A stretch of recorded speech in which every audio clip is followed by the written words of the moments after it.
Going to start with the fourth chapter of 6th class NCERT, that is sorting materials into groups. Sorting materials into groups means there are different types of materials around us and we will try to sort them or put them into different types of groups. So let's start with the subtopics of this chapter. These are the subtopics of this chapter. First one is objects around us. In this we will talk about different types of objects that are present around us. Next one is properties of materials. In this we will discuss some of the properties of materials like appearance, hardness, soluble or insoluble, floating and sinking of objects in water, transparency. Next topic is need to group materials in everyday life. In this we will discuss about the need, that why we want to group materials in our everyday life. This is the first topic of our chapter, objects around us. In this we will discuss three things. These three things we will discuss in this topic.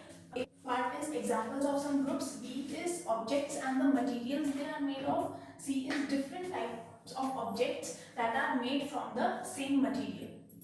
You can see different types of objects around you, like your books, notebooks, table, chair. So many things are there which are present around us. So I'm going to take some examples here and then we will try to divide them into different types of groups. So I have taken these examples here: books, notebooks, table, chair, bat, ball, apple, orange, rice, toys, lunchbox. Now we will see what groups we can make out of these things. So I have taken these examples here. A group of round things, edible things. Edible things are those things which we can eat. Then things made of plastic, things made of wood and things made of paper. We will select these things from these things only. So round things, you can see ball, apple, orange. Edible things we have apple, orange and rice. As you can see, we have taken apple and orange in this group also and we have taken them in edible things group also, because they match with the properties of round things also and they match with the properties of edible things also. Then we have things made of plastic. They are toys, lunchbox and bat. Things made of wood, they are table, chair and bat. Things made of paper, they are books and notebooks. So we have created these groups. Similarly, you can create many more groups according to the things that are present near you. Now the next topic in this heading is objects and the materials they are made of. So I have taken here some objects and I have written the materials they are made of. So these are the objects, and like we have taken the example of table. So table can be made up of plastic also, wood also or metal also. So we have written all the three things here. Likewise chair, it is made up of plastic also, wood also or metal. Then we have taken plate. It can be made of steel also, glass or plastic. Pen, it can be made up of plastic or metal. Bat, it can be made up of wood or plastic. Gloves, it can be made up of wool or rubber. So here the next topic is different types of objects that are made from the same material. So here we have taken materials, different types of materials, and we have written here the objects that can be made of these materials. In the previous topic, we had taken the objects here and we had written the materials of which they are made of. But in this we have taken materials and objects made from these materials. So first example we have taken of wood. What objects are made from wood? Chair, table, bullock cart, etc. And paper. Next material is paper. So what objects can be made from paper? Books, notebooks, newspaper, etc. Leather. What objects can be made from leather? Shoes, bags, belts, etc. Similarly, plastic. What objects can be made from plastic? Pens, toys, buckets, etc. What objects we can make of cotton? Clothes, bed sheets, towels, etc. What objects can we make from metal? Car, knife, stapler, etc.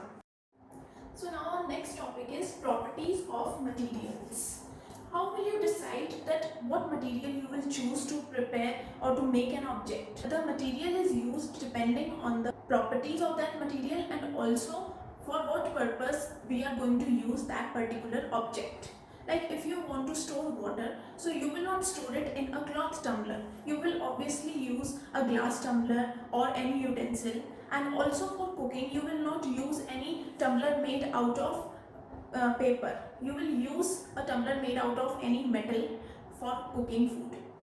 Now we are going to see some of the properties which are important to prepare any object from any material.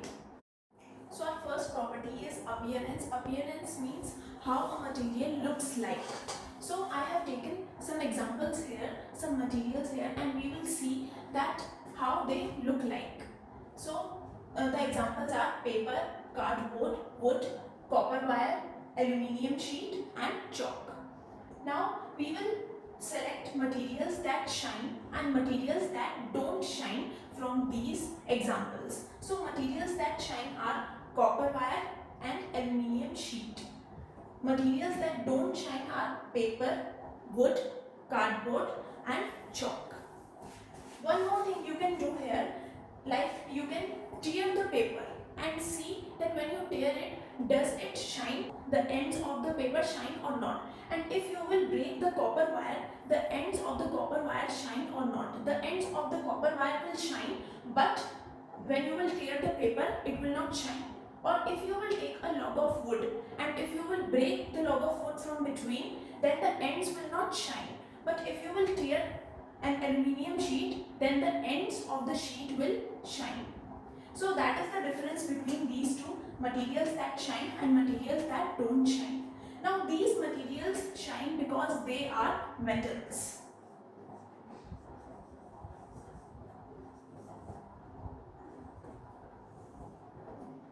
So metals are the materials that shine and these don't shine, so these are not metals.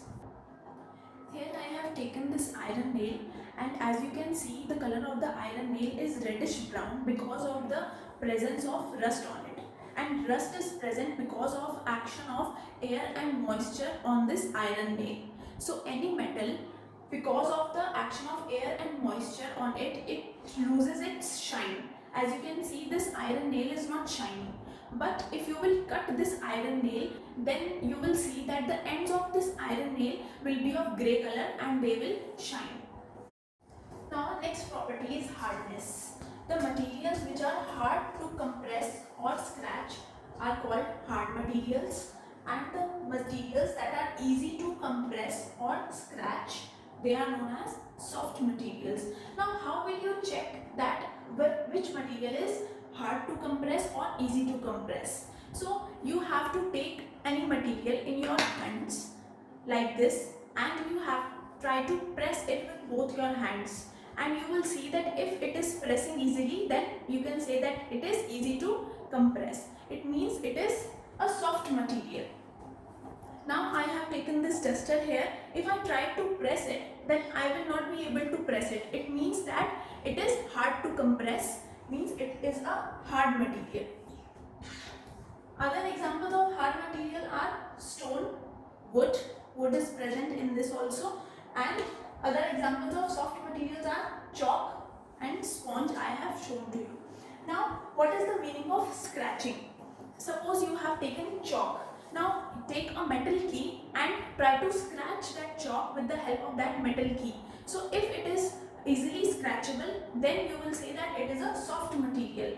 Or if it is not easily scratchable like a stone, if you will try to scratch it with the help of a key, then you will not be able to scratch it. Then it is a hard material. So hard to compress or scratch, hard materials. Easy to compress or scratch, soft materials.